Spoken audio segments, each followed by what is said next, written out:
Welcome to the hottest movie review on the internet today, the A-List Review.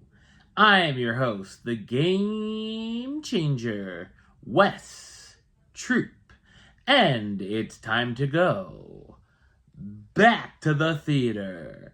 And it's the latest release from my favorite production company, A24, and it takes us back to the year 1999 and shows us what would happen if Y2K actually struck in a chaotic way. My review of the 2024 horror comedy Y2K coming up now.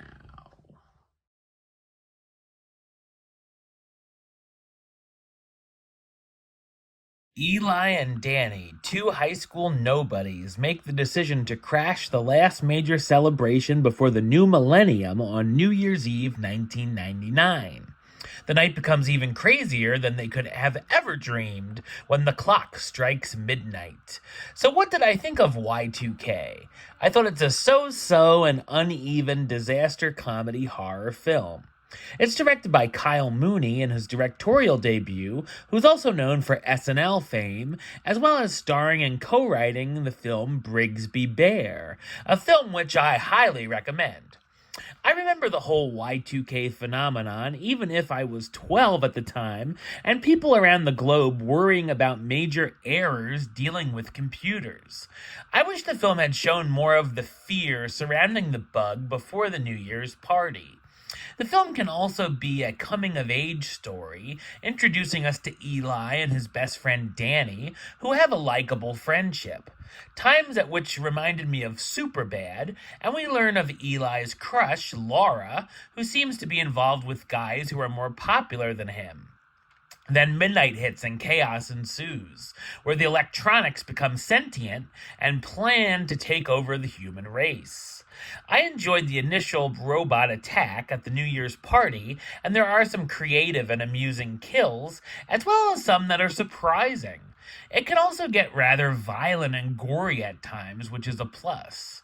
The technology then begins to merge and morph together into Transformer-looking-like creatures. The premise is a lot of fun with the imaginative version of the Y2K problem and feels like if Skynet happened, but once the characters leave the party, the film begins to fizzle out. It makes some questionable decisions on the characters we follow, as the ones we're left with are kind of dull. The possible romance between Eli and Laura is rather bland, and the other guys trying to get with her are even more uninteresting. The film plays everything kind of safe, serving up a lot of the basic apocalyptic movie cliches. The story becomes very generic too, and doesn't even feel like an A24 experience. There's also little tension, and a lot of the character problems are conveniently solved, such as Laura happening to be a very talented super hacker. The comedy is also very hit and miss. While I laughed out loud at some jokes, others flatlined. The film definitely acts as nostalgia bait, between the music ranging from Semisonic and Chumbawamba all the way to Cisco, seeing and hearing AOL and AIM, Instant Messenger, and just the culture in general, seeing what some of the student cliques were like. The cast stars Jaden Martell as Eli, the socially awkward high school student urged by his friend to do something exciting for New Year's Eve. Rachel Zegler as Laura, a popular girl in school who's Eli's dream girl, and under odd circumstances they get to spend New Year's Eve together. Julian Dennison as Danny, Eli's more outgoing best friend who wants them both to get laid. Daniel Zogardry as CJ, a wannabe rapper. Lachlan Watson as Ash, a videographer, goth punk. Kyle Mooney himself as Garrett, the mostly annoying stoner video store clerk. And Fred Durst as himself, the frontman of Limp Bizkit.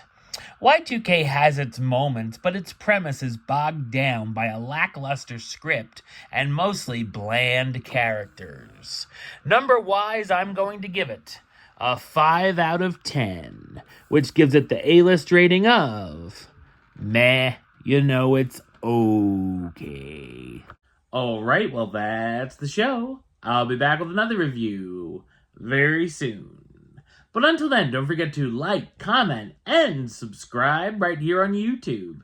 YouTube.com/WestsideOf515. Like the show on Facebook, Facebook.com/WestTruePlaylist. And of course, you can follow me on the Instagram and Letterboxd at WestAList. Until next time, Troop out.